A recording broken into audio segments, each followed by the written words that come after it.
नमस्कार, मी मीना केने news QRT मध्ये सर्वांचे स्वागत करते। लालपरीच्या कामगाराचे पगार राज्य शासकीय कर्मचाऱ्याप्रमाणे होण्यासाठी राजकीय इच्छाशक्तीची गरज असल्यामुळे वर्धा विभागातील ST कामगार 9 ऑगस्टच्या राज्यव्यापी धरणे आंदोलनासाठी सज्ज झाला आहे। राज्यव्यापी धरणे आंदोलनाच्या पार्श्वभूमीवर संबंध महाराष्ट्रातून मोठ्या प्रमाणावर घंटानाद व महाआरतीच्या माध्यमातून शासनाप्रती आपला रोष ST कामगार व्यक्त करीत आहे।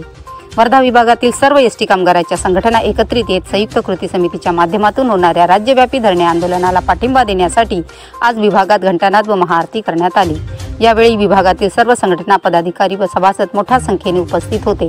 राज्य शासकीय कर्मचाऱ्याप्रमाणे वेतन मिळावे या प्रमुख मागणीसह इतर मागण्यांची पूर्तता ही राज्याचे पालक व महामंडळाचे अध्यक्ष असणारे माननीय मुख्यमंत्री साहेब यांनी पूर्ण करावी अशी मागणी यावेळी करण्यात आली। याबरोबरच हे आजचे बातमीपत्र इथेच संपत आहे। पुन्हा भेटूया महामंडळातील नवीन घडामोडी आणि नवीन बातम्यासह QRT या कामगारांच्या न्याय हक्कासाठी लढणाऱ्या न्यूज चॅनलवर। महामंडळातील घडामोडी व कामगार संघटनेमार्फत कामगार हितासाठी चाललेल्या घडामोडी जाणून घेण्यासाठी न्यूज QRT हे चॅनल लाईक करा, सबस्क्राइब करा व बेल आयकॉनवर क्लिक करण्यास विसरू नका। धन्यवाद।